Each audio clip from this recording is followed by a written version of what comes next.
Hi guys, so today we're going to stick with our Asian theme here on PJ Cook Sexy Food, and we're going to make shrimp toast. The ingredients we're going to need is we're going to first need a pot with oil that we're going to have on the heat getting up to 350 degrees for frying. Then we're going to need 2 egg whites, 2 tablespoons of soy sauce, 1 tablespoon of rice vinegar, 1 teaspoon of sugar, 1 teaspoon of the Shaoxing wine, 1 teaspoon of whatever chili paste you like. I'm using sambal. If you want to use sriracha, you can use sriracha. Half a teaspoon of garlic, half a teaspoon of ginger, half a teaspoon of salt, 2 scallions sliced. I have the greens in one bowl, the whites in another. I have a 1/4 cup of sesame seeds. I have half a pound of shrimp that I peeled and deveined.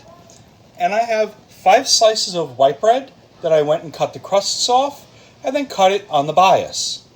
So to start assembling our shrimp toast, what we're going to do is in the bowl of our food processor, we're going to add our shrimp, our ginger, our garlic,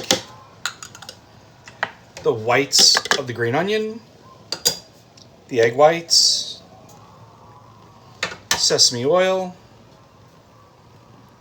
the Shaoxing wine, the rice wine vinegar, the soy sauce, the salt, the sugar, and that little bit of chili paste. Just make sure you have everything in the bowl of our mixer. We're going to go ahead and clamp on the lid.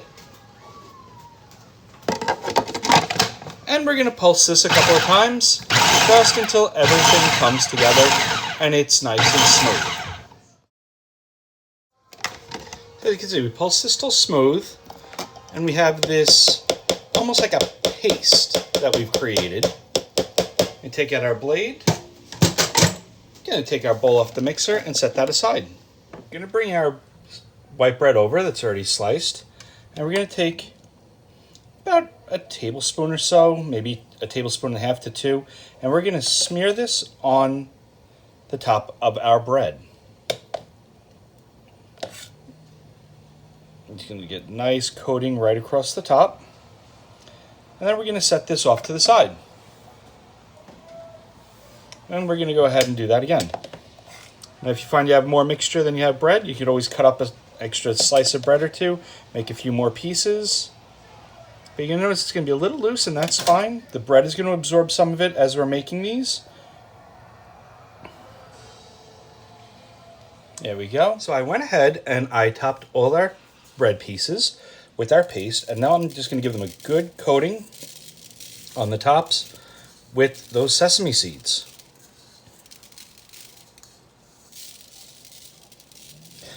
And with the sesame seeds, you could use as much or as little as you like. I personally like the sesame seeds. I think it gives it a nice crunch, and it really makes it look more appealing in terms of the aesthetic once they are fried. So I'm using all those sesame seeds. Now we're going to turn to the oil. Okay, so our oil is up to 350 degrees. Now what I'm going to do is I'm going to do them 2 at a time. I'm going to take our shrimp toast. I'm going to gently put them in the oil, sesame seed side down, for about 2 minutes on the first side. And then I'm going to flip them over for 1 minute on the other side. Okay, so it's been 2 minutes on the first side. Now I'm going to give them a flip. You see how beautifully golden they are? How the sesame seeds are really standing up on that beautiful shrimp paste that we made. And we're going to let them go for another minute. Okay, so they've been frying for about a minute on this side. So now I'm going to take them out of the pan. I'm going to put them on a paper towel lined sheet, and I'm going to go ahead and fry up the rest of them. So I went ahead and fried up the rest of them, and you can see how beautiful they look here. Now it's time to plate. Okay, so now time to plate. Let's put some of our shrimp toasts on the plate. Stack them up nicely. Don't they look good? Maybe we'll put a little fried shrimp right on top as a decoration.